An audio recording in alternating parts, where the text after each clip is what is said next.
Selamat pagi kepada penonton live Instagram RSUD R.Ali Mansur. Hari ini kita mau ngadain ini nih, talk show ngobrol santai bareng Dokter Gigi, Dokter Raikan dengan topik gigi anak sakit, amankah ke Dokter Gigi periksa saat pandemi? Oke, sama-sama dokter giginya loh ya. Perkenalkan, saya Dokter Bunga yang memandu talk show hari ini dan pembicaranya dengan Dokter Raikan selaku juga Direktur Rumah Sakit RSUD R.Ali Mansur. Ya, selamat pagi, assalamualaikum warahmatullahi wabarakatuh, teman-teman semua. Dan ini kita mengadakan talk show edukasi ya tentang pergigian. Karena saya dokter gigi ya, nggak jelaskan yang lain. Mungkin kalau dokter yang lain jelaskan yang lain, kalau saya nanti jelaskan dokter gigi. Alhamdulillah, kebetulan saya juga Direktur Rumah Sakit R.Ali Mansur yang baru, saya baru 2 bulan di sini ya. Sebagai perkenalan saja. Ya, monggo nanti kalau ada yang ditanya-tanyakan, nggak hanya masalah pergigian, kalau mau tanya-tanya ke rumah sakit monggo silahkan. Ya, tidak untuk kemungkinan teman-teman kalau ada yang tanya monggo silahkan. Seperti itu saya kira dokter Bunga. Terima kasih Dokter Raikan. Sebelumnya saya perkenalkan dulu bahwa Rumah Sakit Umum Daerah R.Ali Mansur ini memiliki beberapa fasilitas pelayanan ya. Untuk rawat jalannya ada beberapa, dari klinik umum, klinik gigi, untuk spesialis ada klinik penyakit dalam, untuk klinik kandungan, urologi, bedah, klinik nyeri, dan juga ada klinik gizi dan diet dan klinik fisioterapi. Dan juga untuk rumah sakit ini sudah menerima untuk BPJS ya Dok ya? Siap tok pokoknya. Cuman memang harapan kita kan rumah sakit R.Ali Mansur ini posisinya di wilayah mana ini? Utara selatan ya? Pojok lah. Harapan kita teman-teman yang mungkin ada di sekitar wilayah kita bisa membantu untuk monggo mau berobat, rujukan dan lain sebagainya. Baik itu puskesmas maupun swasta ya, baik itu praktek pribadi dan lain sebagainya. Wilayah kita bisa aja mulai dari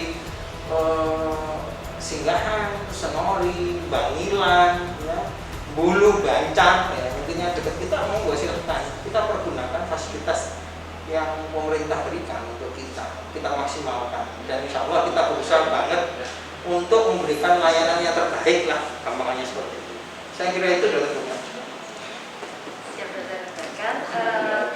Selanjutnya ini kan dari beberapa klinik ini kita hari ini mengangkat topik dari salah satu klinik rawat jalan kita nih Dok, dari klinik gigi. Nah topiknya tentang kalau gigi anak sakit amankah periksa saat pandemi saat ini? Oh, itu ya, saya ngasih materi nih ceritanya. Sebenarnya nggak kita materi lah, kita sharing-sharing aja. Saya percaya teman-teman yang di luar sana itu sudah pintar-pintar semua, karena ada Mbak Google ya. Ada masalah sedikit pasti buka Mbak Google, pasti seperti itu. Ya kita sharing aja. Yang sering kita jumpai yang jadi permasalahan itu masalah sakit gigi anak. Memang sakit yang paling sewakit itu saya pernah nggak ya? Sakit gigi cuma seperti itu. Kalau sakit lainnya ya ada sih yang sakit, cuma memang ceritanya kenapa gigi sakit banget karena itu hubungannya dengan saraf. Lah, yang jadi masalah adalah ketika itu yang sakit itu anak kita, itu yang repot. Ditanyai, saya ngoron delay, pokoknya ngoron nangis tok itu. Itu yang jadi masalah biasanya kita dalam kehidupan sehari-hari. Lah, masalah-masalah itu antara lain biasanya kita jumpai itu di anak-anak itu biasanya ya kebanyakan gigi anak banyak yang lubang seperti itu, ketumbuhan giginya seperti itu. Kemudian yang mungkin sering saya pasien di tempat praktek saya maupun di rumah sakit itu rata-rata orang tua itu tidak tahu bahwa ketika anak-anak yang notabene itu umur mulai 6 tahun sampai 12 tahun itu gigi permanennya rusak, itu nggak tahu. Ketika saya jelaskan orang tuanya begini, Bu, ini kan gigi anak nanti bisa dicabut loh Bu, mulai 6 tahun itu gigi itu ada yang permanen, itu kalau sudah dicabut hilang. Jangan kalau mau anaknya jadi polisi tentara susah, saya bilang gitu. Iya Dok. Waduh, jangan. Lah itu salah satu permasalahan-permasalahan yang ada di masyarakat. Hubungannya dengan lubang karies itu saya sering berkomunikasi, kemudian saya melihat fenomena-fenomena yang ada. Salah satunya, sekarang itu saya tanyai biasanya orang tua, jenengan dulu makannya apa ya? Kan jarang lubang ya kalau orang-orang baby boomers lah, ya bukan Gen Z ya, seperti itu. Makannya apa? Pernah nggak dulu makannya jenengan itu makan coklat? Enggak, paling yang dimakan itu kalau orang Jawa itu bajangan, tahu ya bajangan? Tahu. Bajangan itu pelem sing mentah itu, wah jambu, wah. Jadi yang keras-keras seperti itu. Jadi ketika kebanyakan bagus giginya dan mereka tidak perlu ke dokter gigi. Kenapa? Karena makannya sudah keras seperti itu. Sedangkan perbandingan sekarang adalah anak-anak. Ayo coba makanannya apa sekarang? Sukanya pasti coklat, permen, taruh roti, manis-manis lah. Ini hubungannya juga. Pokoknya yang lunak-lunak lah, yang enak, yang ngunyahnya itu gampang. Yang utama ini adalah anak-anak itu benar-benar sukanya. Jadi ketika anak-anak itu punya mindset, ketika dia merasakan sesuatu yang enak banget, itu akan terekam banget di kepala.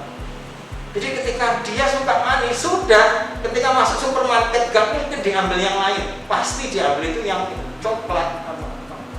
Nah itu yang menjadi permasalahan utama karena pola makan. Sehingga kadang orang tua karena kalah ya dengan anak. Saya biasanya gini, sik toh tak takoni, jenengan sama anaknya itu pinter mana sih? Kan harusnya pinter orang tua, tapi ngapain kok mengikuti anak seperti itu? Yang mana ketika memang itu dituruti, jelas pasti akan lubang karies itu pasti seperti itu. Karena ketika seperti itu harusnya manajemen orang tua yang bagus, taruhlah benar-benar memberikan pengetahuan kepada anak untuk makanan yang sehat. Yang jadi pertanyaan, emangnya bisa kita mengarahkan anak-anak, kita kasih penyuluhan? Ya enggak lah seperti itu. Itu bisa kita lakukan dengan cara benar-benar memilih asupan yang kita kasihkan. Jadi ini saya terapkan untuk anak saya juga ya sebenarnya.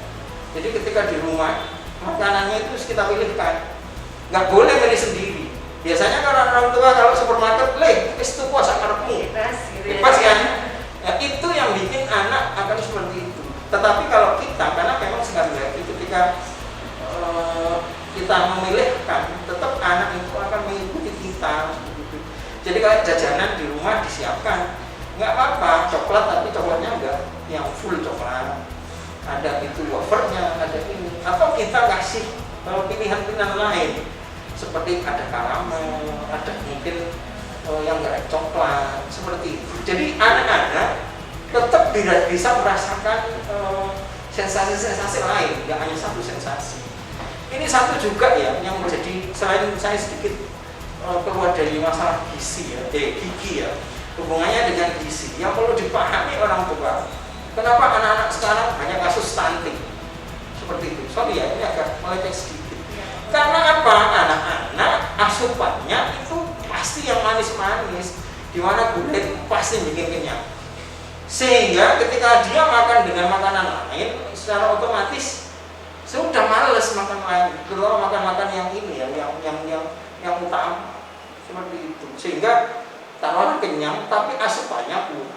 Itu saya sedikit ini, karena gigi itu sekali lagi juga pengaruhnya ke yang lain, bukannya gigi kita enggak. Ya, seperti itu. Ketika anak pun sakit gigi, seperti itu, otomatis pola makannya juga terganggu. Itu semua seperti itu. Berarti pola makan sangat mempengaruhi kesehatan gigi anak ya juga. Banget. Itu yang kadang orang tua tidak memahami itu. Seperti itu. Sehingga harapan kita selain orang tua juga dengan dokter gigi, anak juga dilatih. Sebenarnya kan kalau memang harusnya ya pola makan, gosok gigi seperti itu. Ketika gosok gigi seperti itu juga harus diajarin anak itu, jangan bangga kadang-kadang orang tua ya, anak kurang pintar gosok gigi. Padahal itu dalam tanda kutip kurang baik, karena anak tidak akan tahu cara gosok gigi yang baik dan benar. Harusnya didampingi ya, seperti itu. Jadi biar tahu cara sikat gigi dan gosok gigi. Ada pertanyaan nanti bisa kita kembangkan untuk para penonton yang ikut live Instagram di RSUD Ali Mansur, kalau misalnya ada pertanyaan bisa langsung ditulis di komen, nanti bisa langsung dijawab langsung oleh Dokter Aikan ya. Iya. Mungkin dok, tadi kan tentang pola makan ya dok ya. Mungkin ada contoh untuk makanan yang baik dan buruk untuk anak, untuk yang mengalami kesehatan ginjal. Iya. Yang buruk itu jelasnya sudah paham semua lah. Yang manis-manis sebenarnya nggak apa-apa lah, yang manis-manis. Tapi ya setiap hari sebenarnya seperti itu. Jadi harus sekali lagi waktu-waktu tertentu lah boleh. Tapi itu sekali lagi harus diingatkan untuk anak-anak, karena ketika memang taruhlah makan coklat lah seperti itu, harus segera membersihkan ini, gosok gigi dan lain sebagainya. Untuk makanan yang memang bagus sebenarnya adalah makanan yang berserat, ya seperti itu, kayak buah-buahan, ya seperti itu. Sebenarnya makanan yang bagus ya makanan yang alami, ya. Untuk pemenuhan gizi ya seperti biasa 4 jam 5 sempurna itu harus benar gini. Coba ayo kita lihat makanan yang instan sekarang. Contoh kayak apa ya? Terutama ya coklat. Coklat itu apa isinya? Cuma glukosa tok, nggak ada protein. Taruhlah itu kecil banget. Ya seperti itu. Cuma kalau jajanan besok ya seperti kayak lemper itu ada isinya proteinnya, kemudian ada makanya karbohidratnya juga seperti itu, apalagi ada yang sayuran dan ini sebenarnya itu. Tapi sekali lagi ayo coba lah anak-anak sekarang sukanya ya instan itu kayak apa ya, biasanya ya Kentucky seperti itu, yang fast food seperti itu saya agak mending. Cuman anak-anak pastilah kalau disuruh ngambil jajan apa pasti coklat itu. Milihnya pasti yang manis-manis tuh. Iya, karena itu tadi saya bilang daya rekamnya itu sudah kuat dan itu sudah mindset terekam bahwa makanan yang enak itu harus manis dan gurih. Yes, itu gurih contohnya apa? Ya kayak ciki-cikian seperti itu, kayak ciki-ciki seperti itu. Jadi itu. Jadi kalau bisa jenis makanan ya yang memang harus dipersiapkan. Saya dulu di rumah kita siapkan makanan. Nggak saya suruh pilih, nggak saya suruh beli. Kalau saya beli sih mungkin sometimes ya. Jadi kadang-kadang antara begitu. Kalau di supermarket itu kan nggak setiap hari. Tapi di rumah sudah kita siapkan makanan dengan seperti itu sudah kita siapkan. Tapi makanan pokok itu wajib. Nah, kadang orang tua itu yang lucu ketika anak tidak lapar ya tidak dikasih makan seperti itu. Ya itu bikin metabolisme tubuhnya juga akan mengikut. Maksudnya ketika anak ya pola makannya rutin ya, secara otomatis metabolismenya berjalan dengan baik. Ketika memang dia rutin itu kemudian waktunya makan, pasti dia lapar. Pasti makanan pokok yang seperti itu. Jadi cuman ya memang susah juga memberikan ini ya.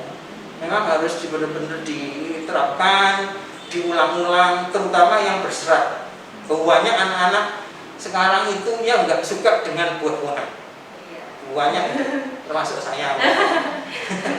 Yang dewasa aja karena banyak yang suka ya dok. Nah, seperti itu. Padahal itu, kalau kita ngomong gigi ya, serat itu sekali lagi itu juga cleansing ya, membersihkan secara tidak langsung seperti itu. Jadi makanan berserat itu akan memberikan membersihkan secara tidak langsung. Beda dengan coklat kan nempel. Jadi proses lubang karya sendiri itu sebenarnya ada 3 ya. Jadi ada sisa makanan, waktu, dan kuman. Ini memang 3 lingkaran setan. Kalau memang nggak ada sisa makanan, itu nggak akan jadi lubang. Nggak ada sisa makanan, waktu itu lama. Ya, jadi kalau memang ada sisa makanan segera dibersihkan itu aman. Ketiga adalah kuman. Ceritanya begitu. Ketika semuanya ini menyatu, lah itu yang menyebabkan karies, lubang. Cuman kalau 3 ini dipotong, taruhlah sisa makanan nggak ada, itu nggak akan terjadi. Atau waktu ada sisa makanan tapi segera dibersihkan seperti itu. Ketiga adalah kuman. Kuman dalam mulut ini kan memang banyak sebenarnya, banyak yang oportunis ya. Jadi ketika memang nggak ada penyebab, dia akan diam. Tapi ketika ada penyebab, dia akan seperti itu. Ya dok, ini sudah ada pertanyaan nih dok dari Instagram, dari Afif 24. Ada pertanyaan gini dok, jika anak-anak terbiasa untuk ngedot mau tidur antisipasi apa untuk menghindari gigi karies atau kebiasaan apa? Karena nggak bisa tidur kalau nggak ngedur dulu gitu tuh. Memang di sini memang kebiasaan yang harus memang gini loh ceritanya. Yang saya takutkan itu orang tua itu kalah dengan anak. Makanya saya bilang ketika ada perlakuan seperti itu saya tak takut itu. Sing pintar di anaknya apa ibu ya. Makanya seperti itu. Makanya harusnya kita juga berpikir gimana ya seperti itu. Kembali ke kalau saya ngomong ngedot ya, karena memang itu sudah menjadi kultur ya, budaya kita yang anak seperti itu. Yang taruhlah ngedot bukan ASI ya ibunya. Ngedot ini ya yang perlu dipahami teman-teman. Jadi ketika memang itu kebanyakan juga tidak bagus. Ketika memang melewati umur itu nggak bagus karena itu akan mempengaruhi struktur gigi, biasanya merongos. Ya, karena ngedot itu akan bikin struktur gigi dan tulang itu ke depan. Itu akan kelihatan banget. Maksudnya yang tahu dokter gigi ya, anak ini ngedotnya ini lebih dari 2 tahun itu kelihatan. Itu yang pertama. Jadi orang tua harus paham itu. Jangan kadang-kadang karena terlalu sayang akhirnya dibiarkan merelakan anaknya merongos. Itu yang pertama. Yang kedua, memang makanya saya bilang, ASI itu saja ini gak masalah. Ayo coba pernah merasakan ASI enggak ya? Dulu ya. Emangnya tahu rasanya. Ya, jadi ASI itu memang murni, jadi secara kandungan, jadi memang yang terbaik dan itu kadar gulanya kan juga nggak ini. Rata-rata sekarang susu formula terutama itu kadang susu formulanya sendiri pertama itu kadang manis, yang kedua kadang orang tua itu ditambahi gitu loh, ditambahi gula, entah anaknya yang pingin. Nah, yang jadi masalah teman-teman yang harus dipahami ketika kalau memang susunya itu formula ya, yang ditakutkan ada kadar gulanya yang lumayan, itu ketika minum susu pakai dot, kemudian ketiduran, itu yang jadi masalah.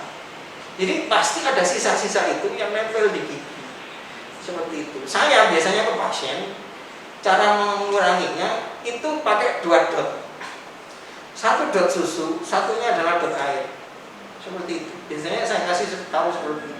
Jadi sehingga nanti harapan kita, tapi itu sekali lagi pembiasaan ya. Ada anak yang nggak mau, ada yang, tapi kalau menurut saya sih itu tergantung cara orang tua ya, memberikan pengajaran, memberikan seperti itu. Jadi dikasih 1 dot air untuk menetralisir seperti itu.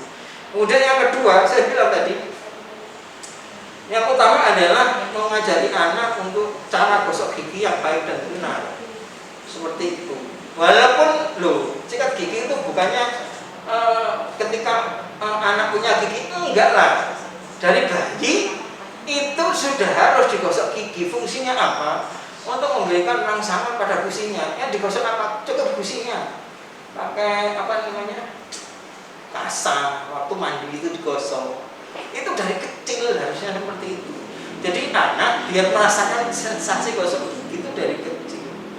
Ya, kemudian ketika memang gede, ini salah satu ininya ya, yang bagus itu orang tua menggosok gigi di cermin. Jadi biar tahu anak itu sambil digosok gigi sama orang tuanya.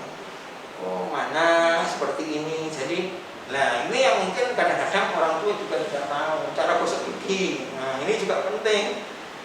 Enggak ada raga ya, enggak perlu. Gosok gigi, cara gosok gigi yang baik dan benar, yaitu arahnya kalau dari yang pikiran atas, dari atas ke bawah, dan sikatnya pun itu kalau bisa 45 derajat menempel sudutnya dengan gigi. Nah, diputar-putar begini. Ya enggak begini.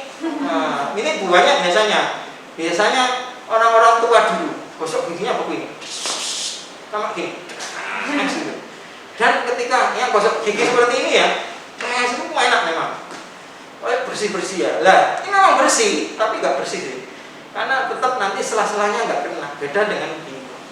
Dan rata-rata itu akan aus giginya. Nah, jadi dotnya itu seperti itu. Kemudian diajari gosok yang baik dan benar sejak dini sekarang.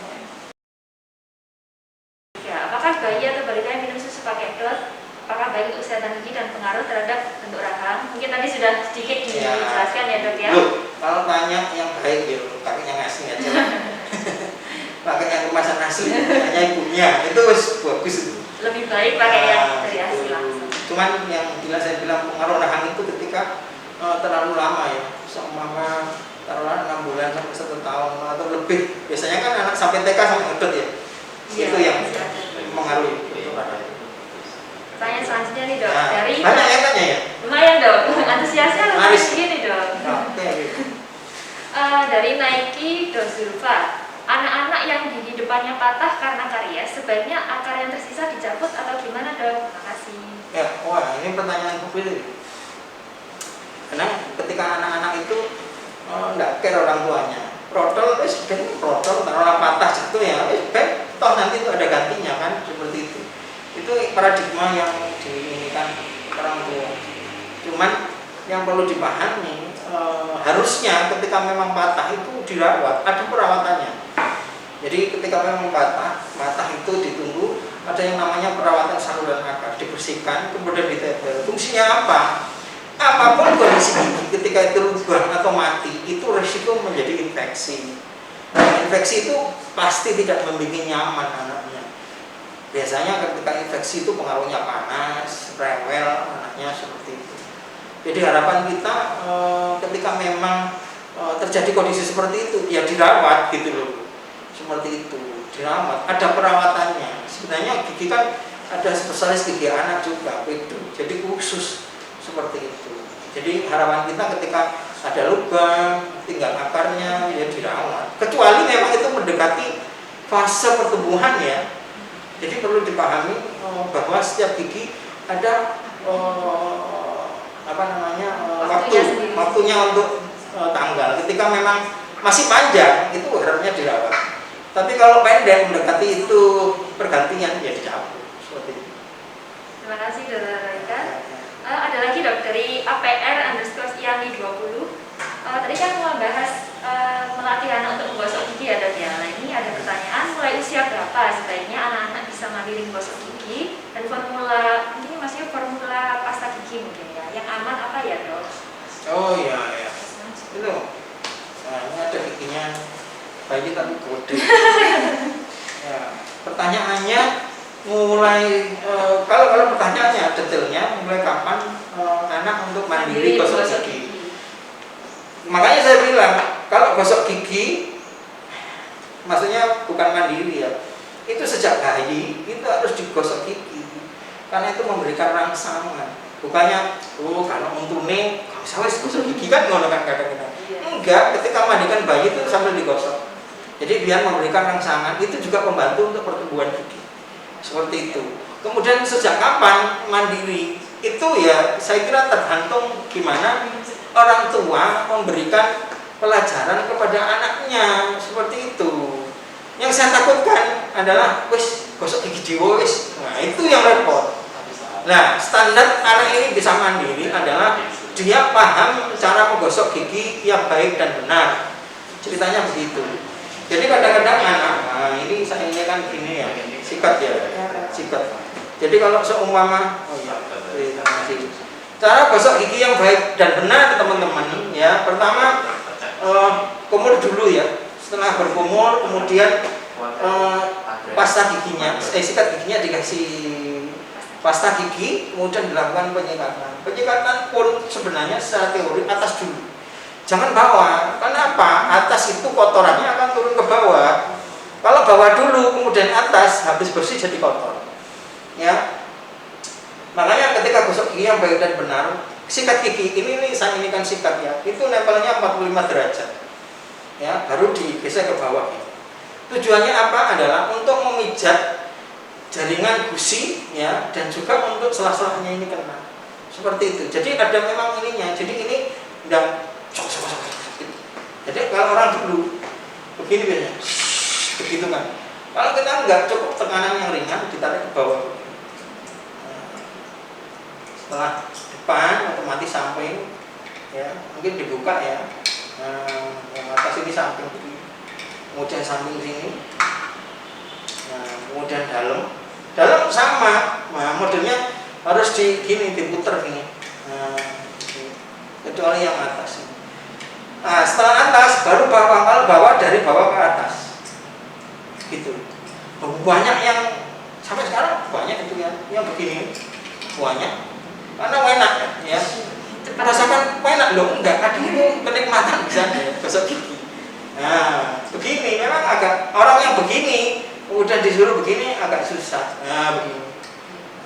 Kanan kiri seperti itu. Anak ketika sudah mampu melakukan sikat gigi seperti itu secara lengkap, monggo silahkan mandi seperti itu.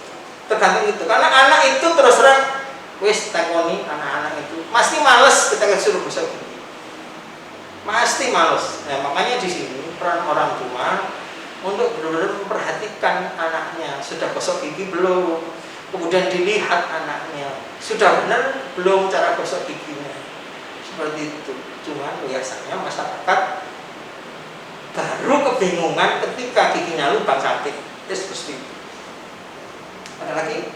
Masih ada lagi nih dok. Masih diterima nih untuk pertanyaannya? Masih ya? Masih. Mau gratis? Kalau semua di praktek udah lagi. Di dok dari Imania 93. Bayi usia 2 tahun, ASI, tapi giginya mulai terkikis bagian yang tengah. Sama bayi 4 tahun, susu formula juga sama, malah sudah ada yang patah. Padahal keduanya sudah kami biasakan rajin gosok gigi. Ya, bagus itu banyak. Kadang orang tua bingung. Saya perasaan tak ikil, kenapa kok saya lubang? Malah itu. Yang mungkin enggak, saya belum ada informasi itu pola makannya bagaimana, jajanannya itu loh bagaimana, seperti itu. Itu yang perlu kita ketahui. Kecuali memang jajanannya bagus ya, cara gosok giginya bagus, saya percaya. Nah, karena saya buktikan di anak saya sendiri. Anak saya itu kembar cewek dengan secara sifat yang berbeda. Ya, cuma kita perlakuan sama. Ceritanya itu yaitu asupan makanannya itu kita sediakan, kita belikan. Jadi di rumah itu saya stok sudah. Jadi berbagai macam makanan. Karena anak-anak ketika lapar pasti ngambil lah semua apa yang dibutuhkan. Nyemil pasti. Cuma kita memberikan sensasi yang berbeda. Jangan makanan itu yang utama adalah jangan suruh milih sendiri. Itu pasti itu gak benar. Karena anak kan belum ini ya, masih belum paham. Pasti sediakan. Kemudian di sini mungkin sudah betul ya. Jadi cara gosok gigi, kemudian susunya seperti itu. Cuman kalau susu formula hati-hati, jangan saya dikasih air putih, mungkin 2 dot itu ya, air putih sama seperti itu. Ya, terima kasih Dr. Aikan. Ini ada pertanyaan lagi dok. Dari Yusmika_Irda. Ada 2 pertanyaan nih dok. Oh, 10 saya. Yang pertama, seberapa penting peran kalsium yang dikonsumsi ibu saat hamil terhadap kesehatan gigi anak yang mau dikandungnya? Yo, ya itu. Ini ada ini kadang-kadang. Dok, gigi saya banyak lubang, nggak bisa Pak, saya dikasih kalem. Saya bilang sudah telat sampean kalau datangnya sekarang. Jadi memang pengaruh kalsium atau kalem pada waktu ibu hamil terutama di fase-fase awal itu sangat penting banget. Saya itu sangat sedih itu ada yang kasus namanya raman karies. Raman karies itu seluruh giginya lubang. Saya itu stres ketika ada pasien gigi depan yang itu 4 giginya itu lubang semua. Secara logika teman-teman, gigi depan kan gosok giginya gampang ya. Iya dok. Ya kan? Kenapa kok sampai terjadi lubang? Nah, itu dikarenakan ya kalsiumnya mungkin yang kurang seperti itu. Dan itu penanganannya semua kita tempel ya, itu pasti lubang. Saya pastikan itu pasti lubang. Makanya ketika ada seperti itu, saya sarankan untuk diselungkup aja. Kita rawat, kemudian diselungkup. Kalau dibiarkan, percaya sama saya, habis giginya. Habis. Itu salah satunya masalah di ketika selain faktor keturunan juga kebutuhan kalsiumnya, kalsiumnya ibu itu pada waktu ibu hamil itu banget dibutuhkan. Makanya ibu hamil harus hati-hati, harus asupannya benar-benar diinikan seperti itu. Kasihan anaknya. Untuk yang pertanyaan kedua dok, apakah efek samping dari anak yang sering menelan pasta gigi? Pasta gigi yang memang diperuntukkan anak, insya Allah aman dalam hal ini pasti diperhitungkan karena anak itu kemungkinan ketelan, untuk itu tuh pasti ada. Cuman secara kadar ininya insya Allah aman lah untuk anak, nggak ada masalah. Biasanya juga di pas lagi kan ada untuk usia berapa Ya begitu, ya. ada kan seperti itu, dan itu pasti dipastikan untuk keamanan karena memang sudah dipertimbangkan anak itu pasti ada kemungkinan ketelang, kayak seperti itu. Yang masalah itu anak gak gosok gigi, gosok gigi kemudian ini, tapi ya harus ini kan, jangan kemudian camilannya pasta gigi ya, jangan. Seperti itu. Banyak makanan yang enak-enak lainnya. Ada pertanyaan selanjutnya Dok dari Bravira. Mohon izin bertanya, apa yang terjadi jika karang gigi tidak dibersihkan secara berkala? Berapa bulan sekali jika harus dibersihkan? Ini jual topik ya. Ini kan anak-anak. Saya pikir anak-anak ini masuk karang gigi ini ada. Ini nimbrung kayaknya. Ada sih sebenarnya anak-anak juga yang memang benar. Jadi gini, karang gigi itu yang perlu dipahami oleh teman-teman semua. Ya, karang gigi ini terjadi karena kita telat gosok gigi. Jadi gini, ketika teman-teman makan ya, itu kan beberapa menit ketika tidak dibersihkan itu akan bentuk lapisan.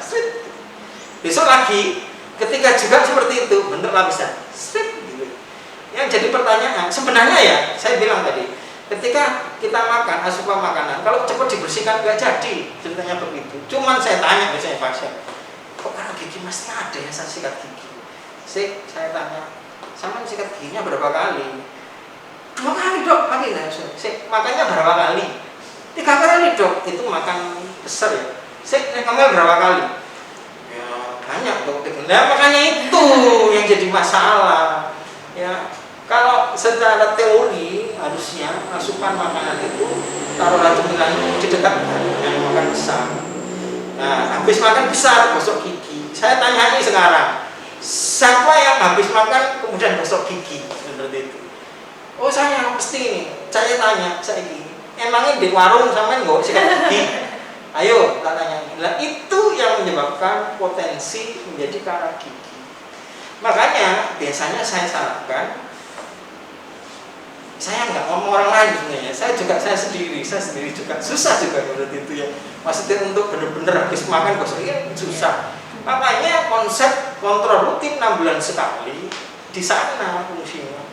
Jadi harapannya tidak menumpuk banyak.